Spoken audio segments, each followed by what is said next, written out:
Boa tarde. Vamos dar início à palestra The Global Stage of Healthcare and Impact of ICT. Essa palestra terá a duração de 1 hora, na verdade é um painel, e eu peço que vocês desliguem o celular ou deixem no vibracol. O canal para a tradução simultânea é o de número 10, Channel 10. Okay? Now I introduce our moderator, Mr. Dr. Misha Key. Dr. Key is head of the Global Observatory for eHealth, GOE, launched by the World Health Organization, WHO, in 2005 to monitor, analyze, and report trends and developments in the adoption of information and communication technologies, ICT, for health. In the past 10 years, the GOE has conducted 3 global surveys and published numerous thematic and global reports. The website is www.whowint/GOG. Prior to his work at WHO, Misha was Divisional Director at the Open Society Institute, Budapest. There, he introduced a special funding program to support NGOs and educational institutions to promote civil society encounters in translation through the use of the internet. Later, he conceived and launched the first international electronic journals consortium targeted at academic institutions in the former Soviet Union and the Central and Eastern Europe, Africa, and Latin America. ELFL, Electronic Information for Libraries, currently offers academic literature to over 2,000 universities in 48 countries. Let's receive Mr. Misha with applause.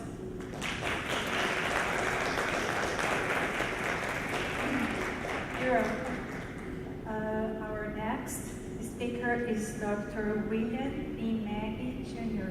Dr. William B. Maggie Jr. is CEO and co-founder of Operation Smile, an international medical charity with presence in more than 60 countries, whose network of more than 5,400 medical volunteers from over 80 countries is dedicated to helping improve the health and lives of children.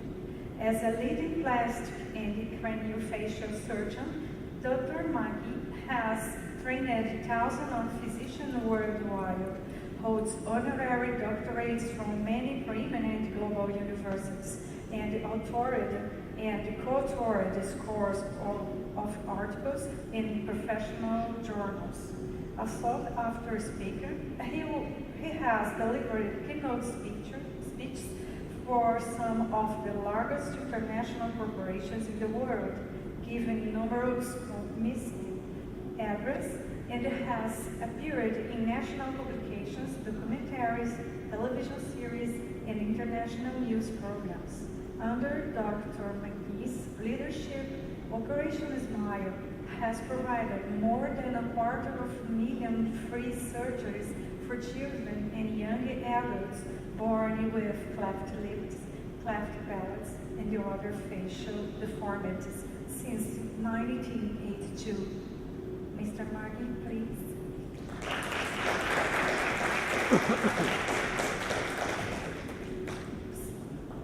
Welcome.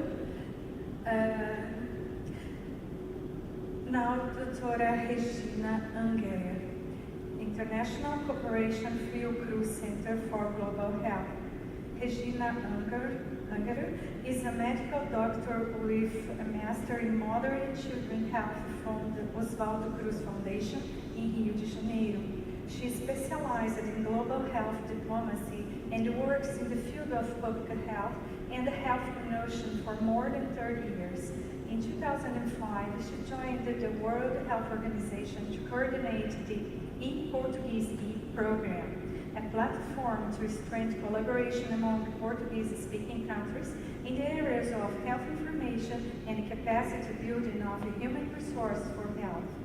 In 2012, the UN Office for South-South Cooperation recognized the e-Portuguese for its contribution for South-South cooperation in health. In 2015, she retired from the United Nations and resumed her work in Fiocruz at the Global Health Center in Rio de Janeiro. Regina Ungerer is a board member of International Society for Telemedicine and e-Health and the Brazilian Council for Telemedicine and Telehealth. Thank you.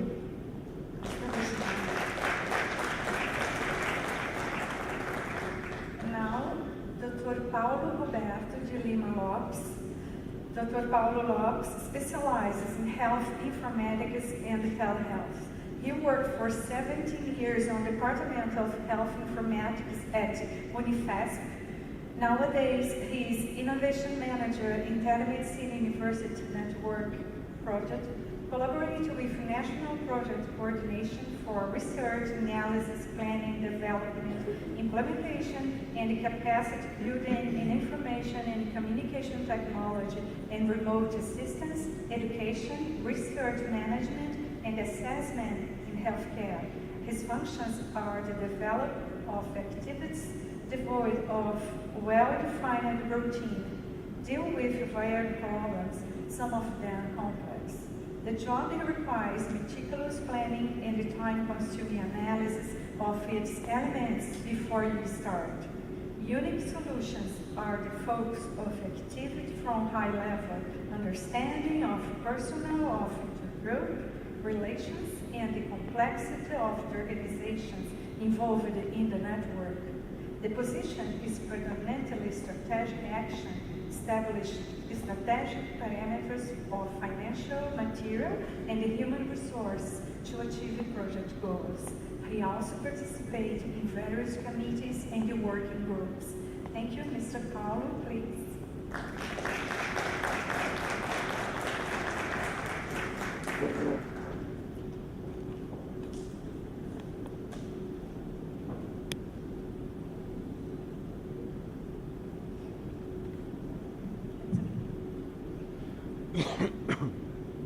Thank you very much, Bruce, for the introduction.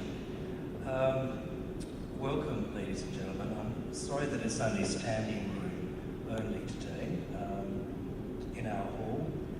But, obviously, we were hoping to get a few more people, but I think the fact that it's almost the last session of a very busy 3 days, we're still very happy to see those of you who come. So thank you so much for making the time to come and listen to the session. I also want to thank very quickly again the organisers of this event, with Jim in particular and also Catherine Miller, who have been fantastic in their hospitality and organisation, and it's just been a pleasure to be working with them. You may not be aware, but this is the first time that this conference stream has actually included a session on e-health.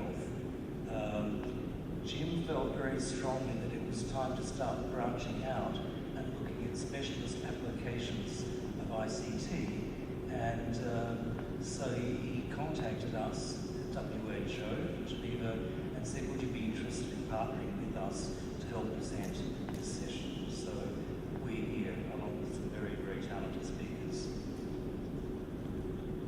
Just for those of you who are not that familiar with what e-health is, I'll give you the WHO definition, the World Health Organization definition for e-health, and that is, it's simply, but it's not simple, it's complicated, but it's simply the use of ICT for health. That is the very highest level definition you can imagine using, but on purpose, we keep that definition very high, because when you start developing very detailed definitions, you get caught up in many traps. So this way, it encompasses pretty well everything that involves ICT and health, and gives us the remit to work in many, many different areas. again, for those of you who are not that familiar with this as a background area, eHealth started in the 1990s. It started gaining its own identity. Before that, there were areas like health informatics already operating for many, many years. I think also it's true to say that telehealth was already operating, but it had never been brought together into a family of operations under the umbrella of eHealth or digital health.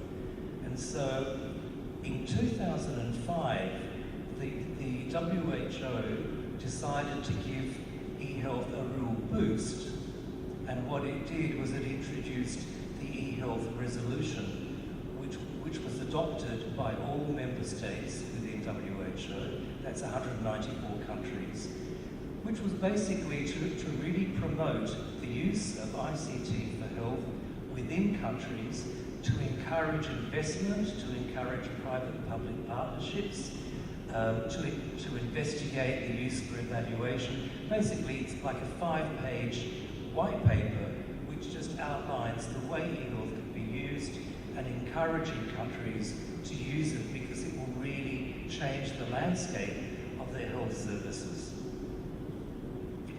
It also emphasised that to develop eHealth, we really had to develop national policies for eHealth, that eHealth should never be randomly introduced into countries without any proper planning and political planning as well, and funding. So this is something we've been pushing for years, and it is finally really, I think, having an effect. And just before I finish, I just want to give you just some broad brushstrokes as to the kinds of main areas that we consider to be eHealth activities. So for one, probably one of the best known areas is the use of electronic health records. You'll see probably in your own country that your country is either starting to introduce electronic health records for patients, or struggling with the concept, or having tried to find the money. It's a very, very big project to do, but it's a major, major eHealth undertaking, probably the biggest a country will ever undertake. The other major area that most people have heard of is telemedicine or telehealth. So that's the use of ICT for providing health services or providing second opinions, for instance, to other health professionals or to patients. mHealth is the area that has been considered, I could say, fairly sexy by many countries for about at least 5 years, and that's the use, as I'm sure you know, of mobile technologies, again, for health, developing health programs, health campaigns, health hotlines, huge campaigns going on in this area. And now what we're finding is that we're introducing them to very difficult areas like NCDs, non-communicable diseases, diabetes, using them for HIV/AIDS. The list goes on and on. And the final one, that is a very major area because the use of manpower, human power, in the health sector is a really urgent area. No country has enough qualified health professionals.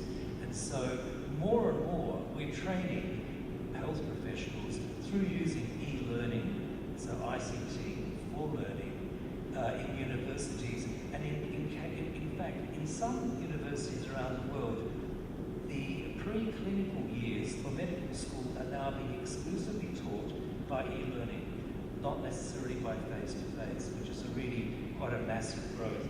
In areas like Africa, we see huge potential to try to train the workforce to improve their skills. Underpinning all of these discussions, and I think you'll hear this today from the other speakers, are the areas of policy, legal issues. How do we make sure that patient records, for instance, are well protected, that people know that their data are secure and won't be in some way invaded or misused? And then standards and interoperability. Without those three fundamental areas, we cannot develop a really strong e-health culture. But believe me, many, many organisations are working in this area in a very concerted way. And just for those of you who are from the business side, we don't often talk You might be interested in knowing the size of the e-health market, which has just been released in a survey just 5 days ago. The current estimate of the e-health market globally is $124 billion, and the estimate for 2021 is $244 billion. Of that huge sum of money, the United States has a half of that share. Europe has a smaller share, then Asia, Latin America, and Africa has the smallest. But this is going to continue to be a massive, massive growth market. Without any further ado, I'm really, really happy to introduce William, who you've just heard about, so I'm not going to give you his background again. And he's going to be talking about, obviously, the passion of his life, which I think most of you know already. And we'll be talking about the way he's introducing e-health procedures and techniques to help re-energize and reorganize the work of his foundation. Very much. It's a pleasure to be here with you. And just to start with Dr. K, what he's talking about with the WHO has really come into its day. Just a little over a year ago, there was a resolution produced by the WHO to make surgery one of the things that are focused on in the next 15 years. And the WHO really pushed through that. That then went through the United Nations. Because the reality is that in the surgical world, more people die from lack of access to surgery every year in the lower third of the world than malaria, TB, and AIDS combined. So it's a huge need that is out there. And so what we're talking about is really in its infancy now of trying to do these things. So let me just start with the simple question, because I think truth is simple. And surgery matters. And if one were to ask, well, why does surgery matter? And the question that one could ask themselves, well, what if this were your child? What would you do to get them help? Reality is, again, that depending on where you live in the world, that 1 in every 500, let's say 1 out of every 750 children are born with this deformity. Let's put that in perspective. If you're in Vietnam with 100 million people, then 200,000 people have a cleft lip or a cleft palate. And that precludes them from really entering society. And when the answer to that for safe surgery is to make sure that it's done well, how do you do that? Surgeons are only 10% of surgery. 90% of the surgery is safe anesthesia, nursing, equipment, pediatrics in the case of children, recovery rooms, blood banks, etc., etc., etc. So to have safe surgery, it's not by any stretch of the imagination just the surgeon. And so what you have to do when you go into these environments is to make sure that everyone is educated. Now, where are we with that? We have, with the help of Microsoft in the Azure system, really developed our medical records capabilities and lots of other things. We had the opportunity, with their help, to really develop the global headquarters and to be able to take that and to be able to unite, if you would, the world around the IT system. Because if you're not in communication with people, you're not going to make it.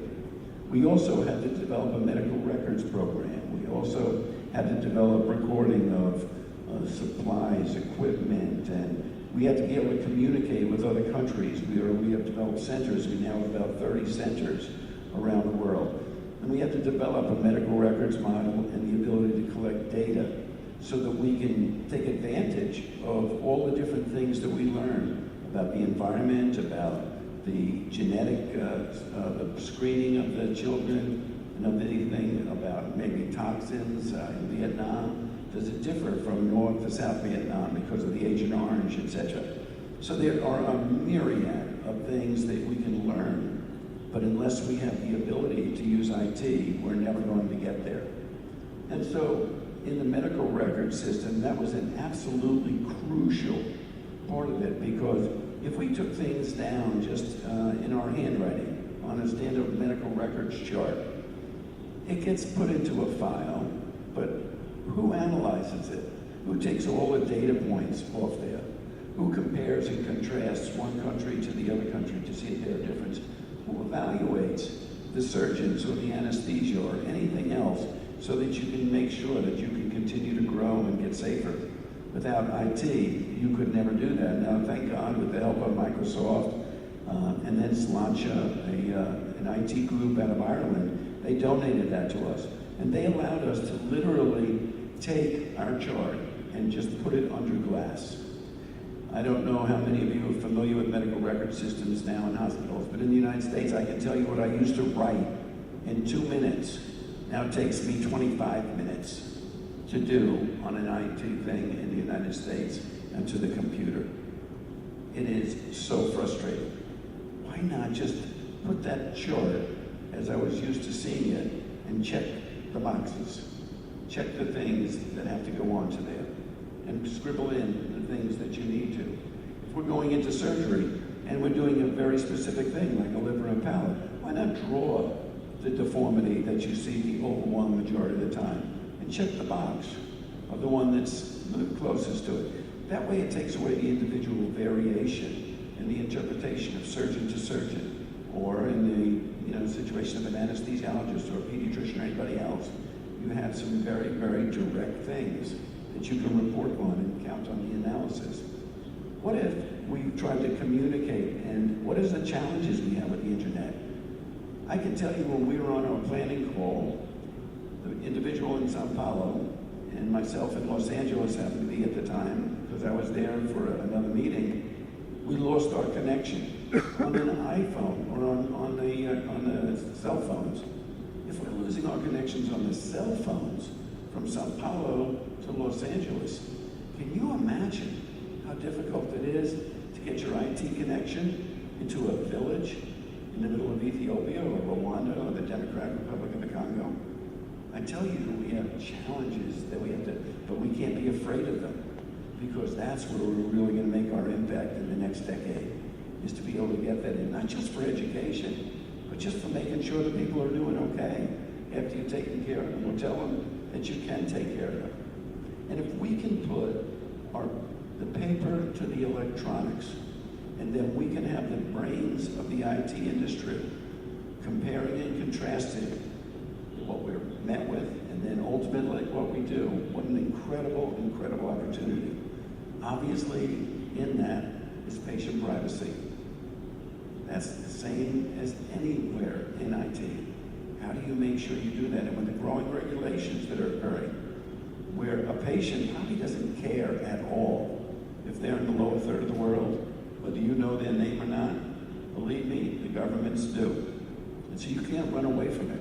It's there, and you have to do it. So I would say to you, there is great opportunities. And if we can do it, and if we can develop the hardware that's necessary, the software that's necessary, then the opportunities are going to be great.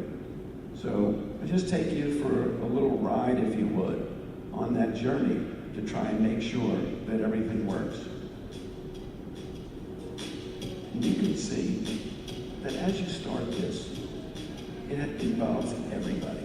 It involves your volunteer base in the country, your record keeper. It involves the supplies that you bring. How do you categorize them? How do you show what you used and what you didn't use? How can you use that in customs and reporting? How do you use that in reporting back to the donation company that gave you access to those supplies? How do you make sure that these families that you're taking care of are understanding everything? How do you take those supplies, put them into the operating room, and then report them on the way back out of the operating room? And at the same time, in a day or two, screen almost 300 patients. How do you make sure when you put those kids to bed at night that the next day you'll be ready to be there to operate on them, and take care of them, and to nurture them as if they were your child? That's the challenge. And I can tell you that you have to think about it. One of the biggest things to remember is don't be afraid to think big.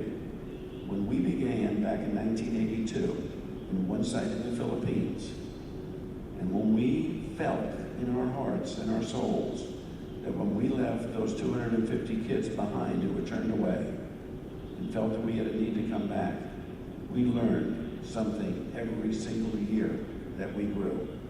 As we learned, we weren't afraid to challenge the future. We weren't afraid to take risks. That's difficult in a nonprofit because your board is made up of business people who have a reputation. That reputation they rightfully deserve. Here they are volunteering with you to make sure that you can do what you hope to be able to do.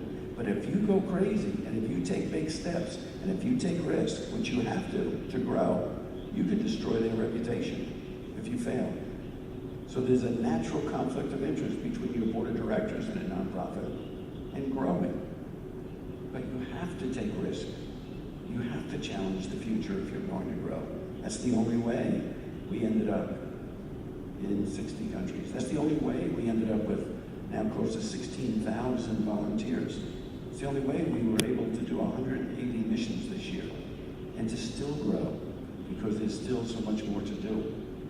So I am thrilled to be among people who can measure this for us and who can tell us whether we're taking the right steps or the wrong steps as we move forward. So thank you very much.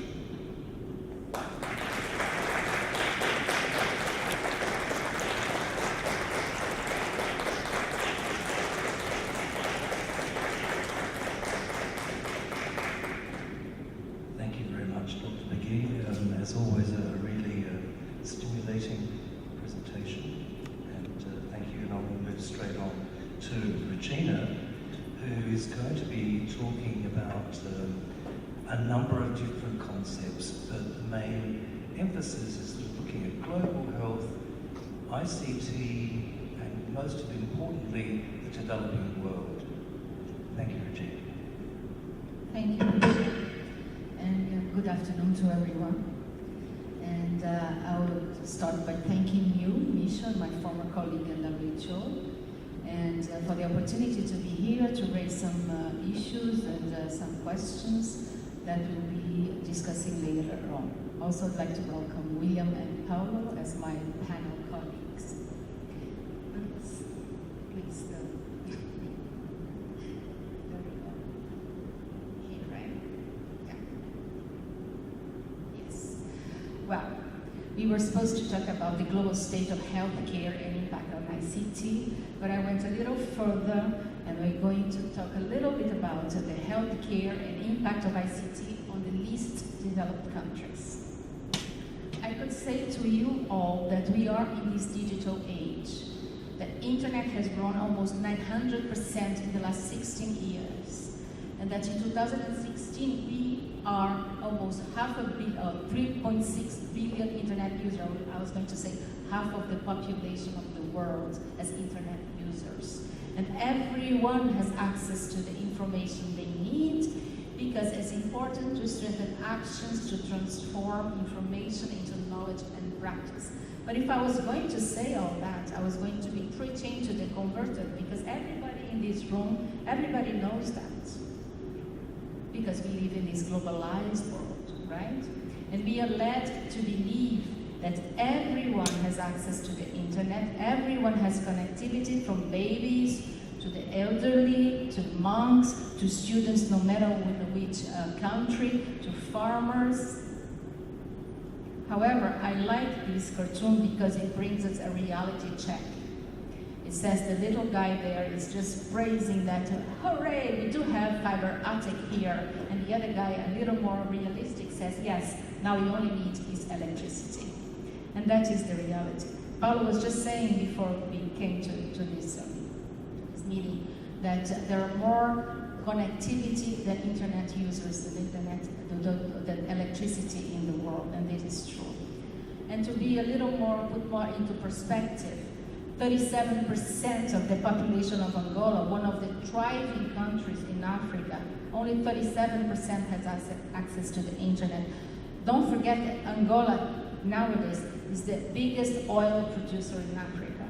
23% of the population in Kenya, 9.8 less than 10% of the population of Liberia, one of the 3 countries that suffered the Ebola crisis last year, 5.1% of the population of South Sudan, and 4% of the population of Chad.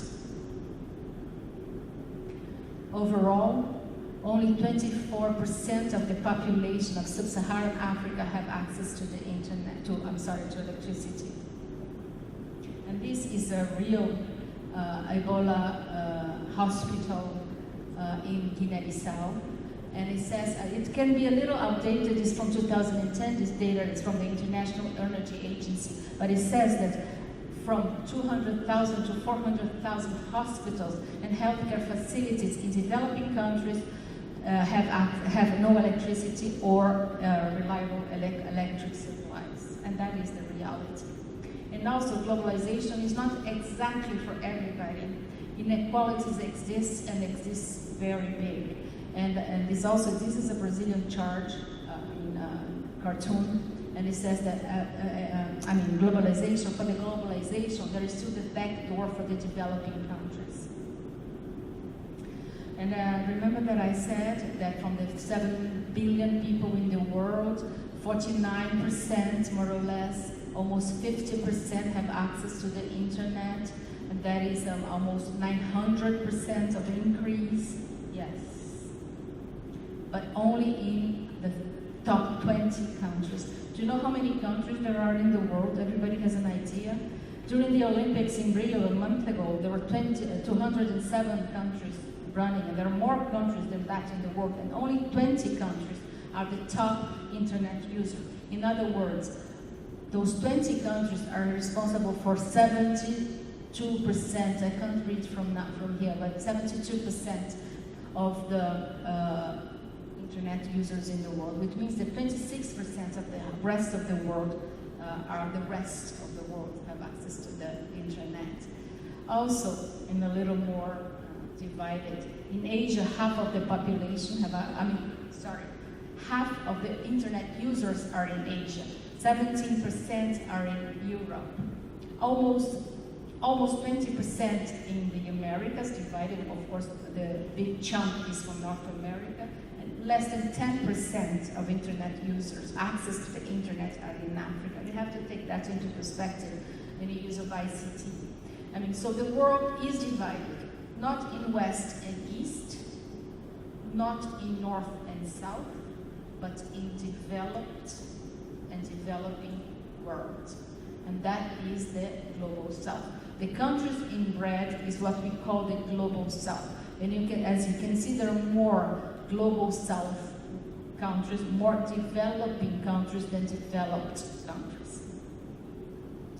And the UNDP, the United Nations Development Program, divides countries according to their Human Development Index.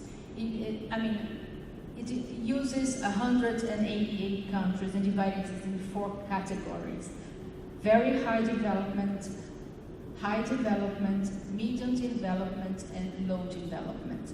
The countries that are in the first chunk are, the 49 countries that are there. 32 countries are in Europe. On the other end of the spectrum, on the very low development, Human Development Index, are almost all the countries in Africa. Almost all the countries in Africa. Africa has 54 countries, okay? 36 are in the least development chunk of this chart. So, we are in this information, we really are in this information society. We live in this world. But information barely reaches developing countries. And when it reaches, it is shared in language that are not accessible to local people. Do you know how many languages there are in the world? More than 7,000 languages. But information has to be disseminated in a reliable way so that people can understand. Information exists everywhere. Nobody can say that they don't have information, but they have to access this information. This information has to be transformed into knowledge, and this knowledge into practice. And that is the challenge, because again, it's important to strengthen actions to transform information into knowledge and practice. because we are in this globalized world. So going back to the theme of our session here, the global state of healthcare and impact of ICT, I have just selected two devices, one for healthcare professionals, which is very simple ones. The one on this side here, the left side, it was devised here in Brazil, and the other one no. But it's a device for puncturing veins, so that the one that is there on this side here, the left side, is for puncturing veins in newborns and children, so that you don't have to just puncturing them to find the vein. It's a very useful and a very low-tech device. And the other one is a digital sphygmomanometer. Of course, digital sphygmomanometer exists for quite a number of years now. But what is interesting in this thing is because the University of Porto in Portugal, they have developed this application that they store and they amplify the heart sounds, so the students can learn the right sound for the normal heart and for diseases that corresponds to that sound, and everyone learns the same sound, and that can be shared no matter where. This is interesting because when I was in medical school, and I imagine you as well, I mean, you used to go and our teacher, number one, would say, listen to this heart, and this, can you hear this and that? And we were so afraid that he said, yes, I can hear that. But not exactly true until we started. With this amplifier, everybody learns the same sound, and it's a very easy and low-tech tool. Because you have to be creative, and this is from Mozambique, you know? And it came from the colonizers, because table pole was not a Mozambican native activity. Anyway, and that brings us to the social media. We cannot, and I'm not going to say that this opens access to information, there's no geographic frontier, etc., because we know all that. But you have to remember that 1.7 billion, there are 1.7 billion Facebook accounts nowadays. There are 70 million photos being uploaded a day on Instagram. And they say now that Instagram is the new best thing. Everything is on Instagram. That's not anymore that, photos of plates in a restaurant and beautiful bags and etc. But now it's a way of disseminating information. And Twitter has more than 3 million monthly users. There are more than that. In a continuum of that, there are more than 500 million tweets a day. Today we were just learning that this conference here has broken a record of the tweets that were sent during those 3 days. Didn't he say that? There are more than 7,000 tweets a minute. From the time that we are here, I don't know how many, 30 minutes that we are here, times 7, you see how many tweets have been sent just from the moments that we are here in this room. And I was going to make it surprise. Everybody would say, oh, that's from the United States. Not so, because 77% of those accounts are outside the United States. And to put that into perspective, Yomiuri Shimbun is the newspaper that has more circulation in the world. It's a Japanese newspaper that publishes a day 10 million newspapers a day that circulate. It used to be 14 when they had a morning and an evening issues, but now it's 10 million. And President Obama has 77 million followers on Twitter. We cannot let this, don't take that into consideration. Those are new ways of communication and bringing information. I have friends that now only get their information from Twitter, following people. That's where the people get this information. And you have to take that into consideration because cell phones are the growing industry that is more growing everywhere. And why did I say that, isn't it? Because we have to strengthen synergy among existing information networks. We have to avoid duplications because we have to support development and most of all foster sustainability. We cannot just give. People have to take ownership of that and bring their own insights to the table as well. So in other words, and to finish up, we have to create opportunities to work in a network, because as I said at the beginning, we are in this globalized world and we have to use those networks to bring development to all the countries that have more difficulty into accessing ICT and having access to ICT. So thank you very much.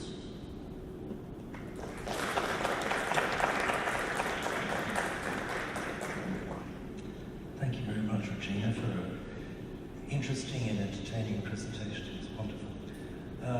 Paolo, you bring us back into the health sector, and Paolo will be talking about the use of ICT for long-distance treatment and evaluation. Thank you, Misha, for invitation and this of Congress. I switch for Portuguese for this moment. It's more comfortable for me. Eu vou tentar falar um pouquinho da experiência nacional aqui no Brasil e comentar algumas questões que eu acho que é importante para a discussão de oportunidades para as empresas dentro dessa área de ação, pegando um pouquinho que a professora Regina falou no final da apresentação dela, que é trabalhar em rede, e essa é a grande oportunidade.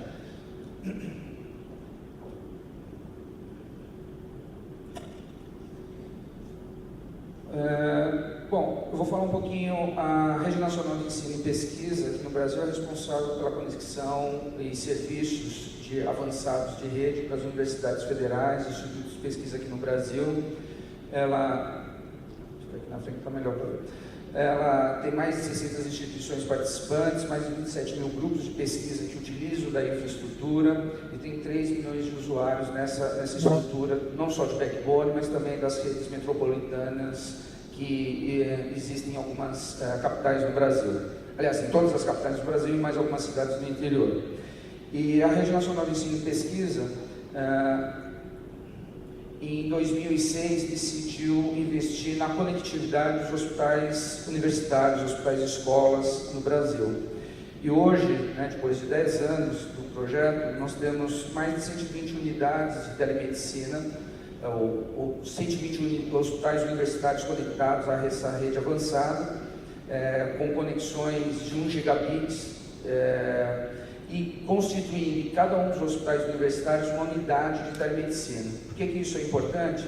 Porque esse é um projeto de infraestrutura estruturante. Quando a gente diz estruturante, a gente diz que, então, dentro da instituição, a gente formaliza a utilização e a discussão e a disseminação do contexto, eu estou falando aqui de telesaúde, mas a gente pode discutir isso num contexto mais amplo, que é a saúde digital. Então, nós temos nessas 120 unidades alguém que está discutindo as possibilidades de novos negócios, novas utilizações da tecnologia dentro do contexto da prática de saúde. Além dessa conexão, a gente também tem 120 unidades conectadas com equipamentos de videoconferência. Essas salas são todas certificadas, o que garante uma utilização bastante grande dessa infraestrutura, uma alta disponibilidade, e a gente tem o desenvolvimento de uma força de trabalho discutindo, então, tecnologias, aplicações e avaliações do uso dessa tecnologia digital na área de saúde. E em cima dessa estrutura a gente tem aquilo que a gente chama o nosso conteúdo, que são as discussões dos grupos especiais de interesse. Esses grupos especiais de interesse, a gente tem hoje cerca de 55 grupos especiais de interesse funcionando, o que significa, todo dia nós temos de 2 a 3 sessões de videoconferência de 1h30 a 2 horas de discussão de casos clínicos, propiciando então uma integração desses profissionais que estão nos hospitais universitários, utilizando tecnologia da informação, especificamente a videoconferência, e criando assim uma comunidade de saúde integrada no país por meio de tecnologia. Um dos exemplos do uso dessa tecnologia foi a formação de preceptores ou os mentores, aqueles que são profissionais dentro dos hospitais universitários que fazem a formação dos alunos da área de saúde, né? Não só médicos, mas enfermeiros, fisioterapeutas, fonoaudiólogos. Então, esses profissionais, no ano passado, eles foram treinados em 7 sessões que tiveram 4.600 participantes utilizando a rede de videoconferência. E com isso a gente conseguiu mensurar que a gente evitou para a questão do MEC, do orçamento do MEC, um custo de 2,2 milhões de dólares só nesse treinamento que nós fizemos especificamente para formação ou melhoria, né, da capacitação desses mentores para o desenvolvimento das suas atividades de formação de recursos humanos nos hospitais universitários. Esse projeto da Rede Universitária de Telemedicina é um dos projetos nacionais aqui no Brasil e que é complementado por outros 2 grandes projetos nacionais. O segundo projeto, né, então o primeiro projeto é o RUT, ele é mais um projeto de colaboração na área de pesquisa e ensino, conectando os hospitais universitários. O segundo projeto, que é o Telesaúde Brasil Redes, que também começou em 2006, 2008 e vem se desenvolvendo as atividades até o momento, é um projeto de assistência, tem a parte de formação de recursos humanos, mas essa formação se dá ao longo da assistência, onde as unidades básicas de saúde, né, a assistência básica, pode requerer das unidades de referência dentro do projeto, que normalmente estão nas universidades, a segunda opinião, que a gente chama aqui no Brasil de segunda opinião formativa, porque ela tem uma função também de, além de dar uma informação para a decisão clínica, ela também permite a capacitação do profissional de saúde que está lá na ponta. E hoje, esse programa nacional já está em 23 estados da federação, visando as unidades de atendimento da atenção básica. Ele se utiliza de protocolos clínicos, né? Existem 7 protocolos clínicos que são utilizados para evitar o encaminhamento desnecessário dos pacientes que estão na atenção básica para atenção especializada. Foram gerados 1.042 segundas opiniões, parece um número baixo, mas esse número aqui é baseado no número de perguntas que são feitas repetidamente pela rede e que geraram 1.042 respostas, que são as melhores respostas, são as respostas para resolver um problema lá na ponta, mas que são baseadas nas evidências clínicas de solução de problemas da área médica. São mais de 1.400 telediagnósticos, principalmente na área de ECG, dermato e retinopatia.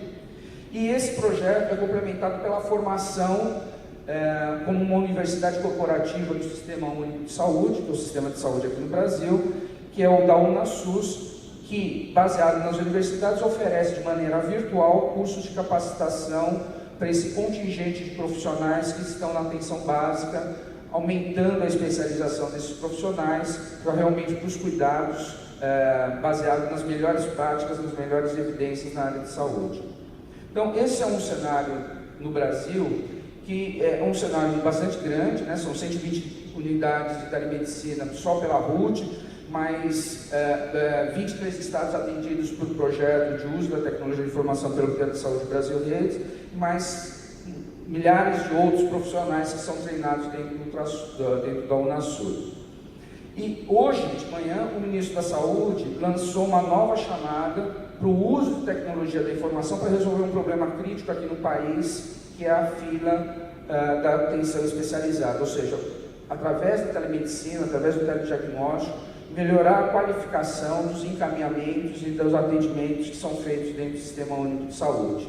Então, um projeto que deve ter uma duração ainda nos próximos anos, apesar de nós não termos uma política de Estado, mas o governo e os governos têm investido bastante, porque isso tem sido demonstrado uma qualificação muito grande da atenção em saúde. Esses projetos têm chamado a atenção no cenário internacional. Nós tivemos o financiamento do Banco Interamericano de Saúde para que nós, no Brasil, junto com outros Ministérios de Saúde de outros países, nós desenvolvêssemos uma série de ações para tentar criar uma política pública de telesaúde para a América Latina. Nós começamos com 6 países e no final, lá em 2013, do projeto, nós temos essa quantidade de países. Quando eu digo países, são realmente os ministérios de saúde desses países que são signatários do acordo para a promoção de políticas públicas da telesaúde. E esse projeto hoje continua fazendo a certificação de práticas. Hoje nós temos mais de 15 práticas na América Latina reconhecidas por um board, um conjunto de especialistas que avaliam e certificam essas práticas de uma forma de tentar pegar as melhores práticas e disseminar de tal forma que ela possa ser reprodutível em outros contextos, em outros cenários, em outros países. Uma outra ação que nós também, pela rede universitária, nós estamos fazendo parte e articulando é a menção da telemedicina como uma ação bastante importante nos BRICS, né? Na Rússia, na Índia, na China, África do Sul e Brasil.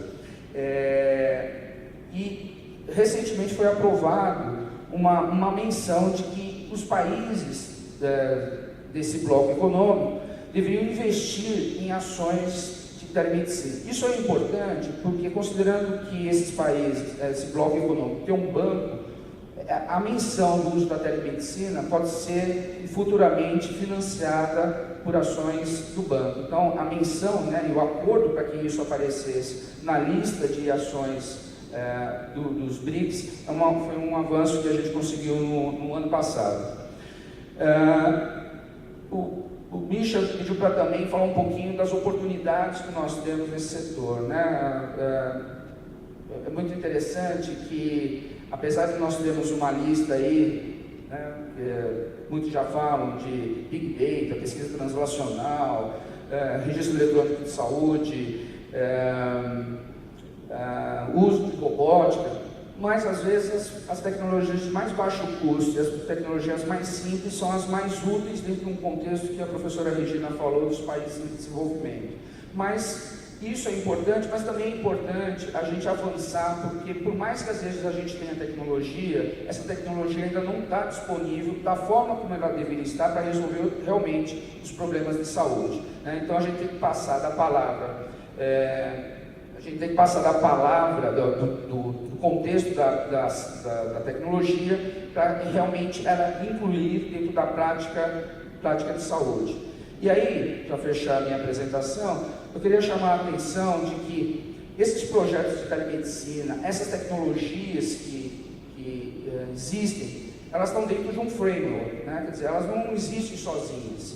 O professor Mike ele falou um pouquinho da importância dos recursos humanos para o desenvolvimento das operações que ele desenvolve ao redor do mundo. Então, eu queria só chamar a atenção de que, para nós, engenheiros, né, estamos muito acostumados com o modelo de camadas, né, comunicação e computação está lá no centro, mas ela não é a parte mais importante. Se a gente não tiver o desenvolvimento de ações, de dispositivos específicos, softwares específicos, e mais do que isso, desenvolver serviços específicos na área de saúde, toda essa tecnologia não serve para nada. E esses serviços têm que ser desenvolvidos a partir dos problemas e não a partir da tecnologia. Uma coisa que é importante também é a aderência aos padrões. Nós temos diversos padrões que precisam ser utilizados pela indústria de tecnologia da informação e que tem como origem a área de saúde. A parte de desenvolvimento de processos também é uma coisa muito importante. A tecnologia também muda processos. E essa mudança é muito difícil se a gente não tiver o desenvolvimento de recursos humanos adequados, não só para comprar tecnologia, desenvolver a tecnologia, mas para utilizar a tecnologia. Tudo isso ele tem que ser baseado de uma maneira sustentável. Tem que ter um modelo de negócio que torne esse uso da tecnologia sustentável. A gente não vai conseguir reduzir custos da saúde usando tecnologia da informação. O que a gente vai conseguir é melhorar e qualificar melhor essa atenção em saúde. Isso tem um custo que é, na realidade, evitar, tá certo, dispêndio de recursos e melhorar essa qualidade da assistência. E tudo isso tem que ser baseado dentro de um contexto político-cultural, né? Diversas culturas têm diversas formas de fazer determinadas coisas. Então, uma coisa que a gente desenvolve num lugar, não necessariamente ele se aplica ou pode ser utilizado diretamente em outros lugares, tá? Queria agradecer e vamos agora, acho que para a parte mais interessante, que vai ser a discussão aqui entre a gente. Obrigado.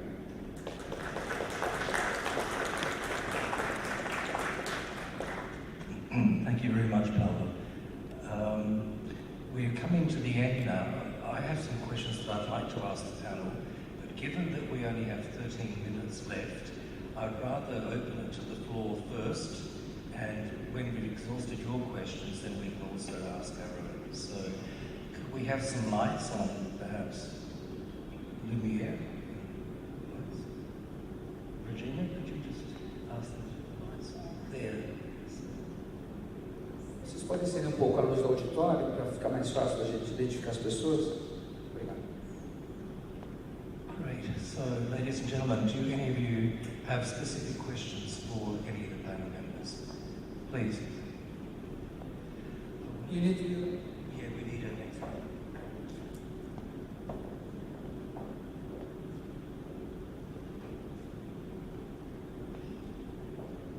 Boa tarde, obrigado. Meu nome é Alencar, sou de uma empresa em Alagoas. A minha pergunta é o seguinte, a gente vem desenvolvendo soluções, não em cirurgias e tudo mais, mas soluções na tentativa de aproximar o cidadão da gestão pública de saúde. Por exemplo, lá em Alagoas, um produto nosso é utilizado como ferramenta oficial de combate ao Aedes aegypti, na questão da zika, né, combate a todas essas questões. Como é que vocês encaram essa postura, esse tipo de solução, vindo inclusive da empresa de iniciativa privada, que tem um modelo de negócio por trás, mas como ferramenta de apoio aí a essas iniciativas que vocês se apresentaram agora? Eu posso fazer essa pergunta para o senhor, no caso. Quando a gente começou a rede universitária da medicina, a gente se baseou na definição do CFM, né? Quem estava na coordenação do projeto se utilizou da definição do CFM sobre telemedicina, que é ensino, assistência e pesquisa. E a gente teve durante o desenvolvimento daqueles grupos especiais de interesse, a gente teve vários grupos que trabalharam na questão da gestão de saúde nos hospitais universitários, vários aspectos. Então, o uso de tecnologia da informação para a gestão é um dos fatores tão importantes quanto o ensino, assistência ou pesquisa.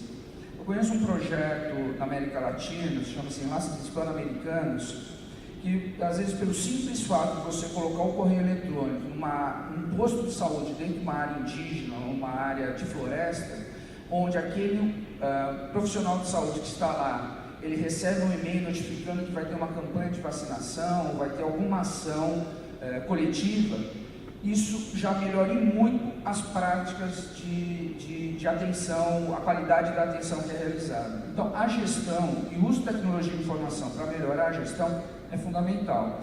Quando isso se aproxima, né, do conceito que a professora Regina falou, das redes, de pessoas, tendo acesso a essa informação e qualificando a assistência que está acontecendo, está inclusive no pronunciamento hoje do ministro de manhã, quando ele relançou, né, abriu um seminário sobre telemedicina, no sentido de que o uso de ferramentas da população para qualificar se houve ou não aquela assistência, qual é a satisfação que aquele usuário tem em relação à qualidade da assistência, é um fator importante para a gente melhorar a qualidade da assistência nesse país. Então, acho que é uma ferramenta importante que tem que ser incorporada.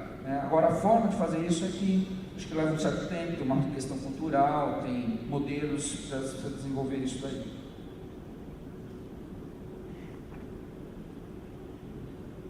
Hi, my name is Chris Bryan. I'm from the United States. This question is for Paulo. So we have a problem in the U.S. in our Veterans Administration health system where veterans from foreign wars are coming back and they're experiencing significant wait times to see healthcare professionals. And you mentioned something about using technology to address wait times for specialists. I wonder if you might talk a little bit more about that.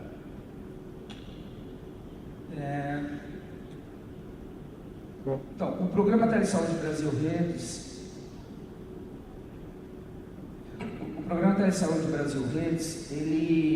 ele oferece o suporte de médicos em geral, e nós tivemos aqui uma onda de médicos que vieram de outros países do mundo para dar a sustentação no interior do país ao desenvolver as ações. Só que eles não são médicos formados na atenção básica.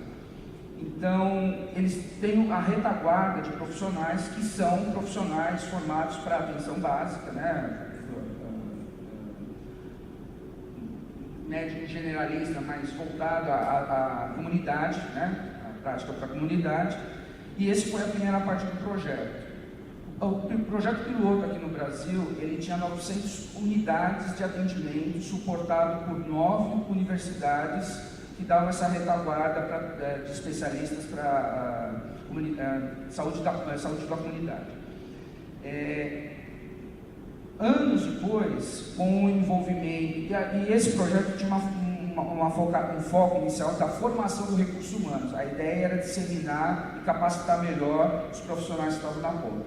Mas, ao longo do tempo, houve uma demanda cada vez mais crescente por suporte às especialidades. Para quê? Para que você pudesse melhor qualificar o atendimento, evitando que a fila que você tem nos grandes centros, a fila da atenção especializada. Então, em vez desse paciente se deslocar até um centro, começou a se utilizar protocolos e tecnologia da informação e o suporte do especialista na universidade para evitar, para regular esse fluxo de pacientes. E isso começou em algumas áreas, como cardiologia, oftalmologia, a parte de PCO,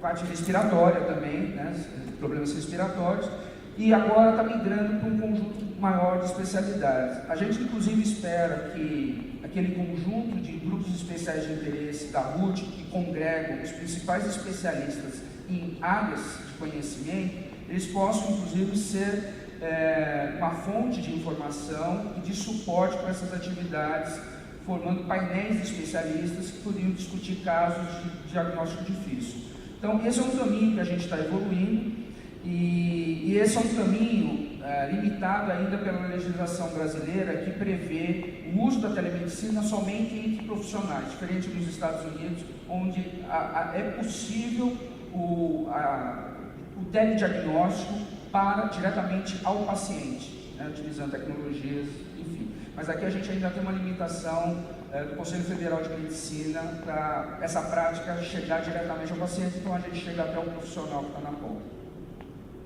Let me just complement a little bit, because if I understood correctly, you were asking how could this work for human resource, building capacity of human resources? Wasn't that what you were asking a little bit? The thing is, the Brazilian is a national health system since 1988. So to strengthen the health professionals that were in the distant villages, like he said, it started in 2006 with 9 university hospitals in 9 states, and that was spreading to 900 small health centers. And it was to build capacity and support those medical, in fact, it was for the family health teams. They were starting here in Brazil all over now it's very widespread, but at the beginning it was starting for these health teams, which is a doctor, a nurse, 5 community health workers and a dentist, so that they could get support from the university hospital. But being a national health system, I mean, everybody who works for the national health system should be involved in that. So it was a little easier to involve people to be trained. And that afterwards it is spread to the specialties and it continues to grow. I'd just like to make a generalization. As we talk about this and intellectualize it, that intellectualization comes out of people who have had great education and great opportunities. But in some respects, we have to get back to the basics. And if we were to ask the average father or mother, what is your greatest desire for the future, for your family? It's health and education for our children. That's what we want. We want to make sure that they have access to health and education. The reality is that there are not enough healthcare providers in almost any country to provide that. So what we have to do is to engage in task sharing and task shifting, where we start to educate people within the villages and within the countryside to deliver a lot of the health care. With telemedicine, we can help educate them. with the ability to communicate electronically, we can do that. But we almost have to start a movement that we have started within Operation Smile. Among high school kids, we have about 1,000 high school programs in the United States. And we bring children with us, high school kids with us on trips. Why? Because they are our future. And they're starting a movement until we heal. Until we heal every child, our job is not done. And it's almost a movement that's going to be necessary at the very, very basic levels to start to deliver the necessary everyday health care to our populations. Thank you, William. I think we have time for one more question. I saw someone with their hand up over there. Boa tarde, meu nome é Marcelo. Eu trabalho no Instituto de Inovação de Recife, chamado César. E a gente tem olhado para o setor da saúde com muito cuidado, até pela quantidade de oportunidades e desafios que a gente tem no Brasil. A gente acredita que a gente não consegue superar o desafio de levar a saúde para todos se a gente não começar a introduzir tecnologia nos cuidados de saúde. E a gente vê ao mesmo tempo aqui no Brasil uma certa dificuldade de ter uma comunidade de empreendedores pujante no setor da saúde, com tecnologia. Eu queria entender um pouco do ponto de vista de vocês, o quão isso é importante e no que é que o Brasil está falhando em relação a isso. Vou falar em português agora, então, para responder diretamente a você. Lá em Recife mesmo, esse fignomanômetro digital que eu mostrei, e aquele programa, aquele application, aquele app, né, que foi feito com aqueles sons cardíacos, foi chamada Caravana do Coração, e foi por várias cidades no interior de Pernambuco, captando o som de crianças escolares e identificando problemas cardíacos nas crianças. Existe uma série de coisas que acontecem, sim, e eu acho que a tecnologia não tem mais volta, ela está aqui para ficar. A gente queira ou não queira, a gente tem que se adaptar a essa nova forma de ver. Nós que somos de uma geração mais para trás, temos que nos, catch up para esse novo e temos que estar atualizados para isso. Se você pensar bem, só para terminar, o ensino hoje em dia, só para falar do ensino médico, os alunos aprendem tudo que eles querem nos seus telefones e nos seus tablets. O professor e o professor dá aula daquela forma clássica. Isso é uma dicotomia que a gente tem que quebrar. Tem que trazer a tecnologia para dentro da sala de aula, tem que trazer a tecnologia para o mundo de hoje, porque as crianças hoje já quase que nascem sabendo mexer no telefone celular. Então eu acho que essas coisas existem. E o Estado de Pernambuco é um dos que mais somos envolvidos nessa área, enfim, de trazer a tecnologia para dentro do Estado. Não sei se o Paulo tem alguma outra complemento para fazer. No caso do César, eu conheço mesmo que eu trabalhei com o César 10 anos atrás no uso de um projeto de uso de tecnologia de informação para regulação, que era uma coisa inédita aqui no Brasil até então. Eu concordo com a Regina que isso é inevitável, só que a gente precisa, por mais que exista o iPad, os tablets e os aplicativos, a gente ainda, eu sou da área acadêmica, então eu ainda percebo que se usa muito pouco profissionalmente e muitos poucos sabem o que de fato você está usando do ponto de vista dos inúmeros aplicativos que você tem. Que esse é um outro problema. A gente tem uma previsão muito grande de aplicativos e quem garante que aquele aplicativo, na hora de tomar a decisão, não vai levar a um erro. E falando um pouquinho pela área do MISHA, né, que é a área de segurança lá na Organização Mundial. Né? A gente tem que ter uma preocupação muito grande sobre a qualificação daquilo que está sendo feito na área de tecnologia. Né? A gente não tem uma receita ainda para isso, os Estados Unidos já tentou fazer isso, tem um guideline no FDA sobre como validar os aplicativos e a gente aqui no Brasil ainda está discutindo isso. Agora, a questão minha é antes, quer dizer, eu acho que a formação do profissional de saúde da maneira adequada para usar e selecionar a tecnologia da informação. A gente não tem isso nos currículos médicos, nem tampouco das outras profissões de saúde. Isso é muito importante. Eu tenho feito junto, né, a RNP, junto com a Sociedade Brasileira de Informática e Saúde, nós estamos fazendo uma discussão exatamente da revisão do currículo da área de saúde, incorporando de fato o desenvolvimento e a formação para o uso da tecnologia. Então, esse é um passo importante para a profissionalização dos nossos futuros alunos do uso dessas tecnologias. Né? E a formação de comunidades, isso é fundamental. A RUT, é muito engraçado a gente perceber isso, que no começo eram só 19 instituições, 8 grupos especiais de interesse, mas aqueles grupos especiais de interesse, aquelas pessoas que eram convidadas a participar dos grupos e que viam a tecnologia, ficavam fascinados e queriam fazer o seu próprio grupo especial de interesse, usar a tecnologia, muito ainda sem saber o que é aquilo, mas sabia que aquilo era uma coisa importante. De fato, se começou a ter um número muito grande de CIVs em função dessas experiências anteriores. Então, esse é um processo que, no nosso caso, está levando 10 anos, mas nós estamos conseguindo avançar. Just one more point on that. I work for what's called the Global Observatory for e-Health for the World Health Organization, and we do a global survey looking at many aspects of e-health. We do it every 5 years, and we've just finished the last one. And on this particular point about the use of training students, particularly health sciences students, and also health professionals in the area of e-learning, we found that the figures are really quite high. 60% of countries worldwide are saying that they are teaching their undergrad students e-health as one of their subjects in their medical course, and 65% of countries worldwide are teaching, are giving the opportunity for their health professionals to do CME courses, so, you know, in-service training, again, specifically in e-learning. So this is always a slow curve, but I mean, 5 years ago it was more like 50%. So we've already moved another 10 to 15%. Every 5 years it's going to keep on going up. It's all about the attitude of the health education institutions themselves, believing that this is actually vital and integral in terms of teaching their students. And it's also about whether the health professionals themselves really see any value in having this kind of continuing education in e-health, and then they take it. But I think that the future in that area is actually relatively optimistic. We've finished, we've gone over by quite a few minutes, so I'm really sorry to say we can close the session now. I want to thank again my fantastic panel of speakers who have basically all flown in, except for William, this morning to be with you today. And I want to thank you for coming, because it was really good to have a small but an audience that was actually awake for the whole session, which was really nice to see.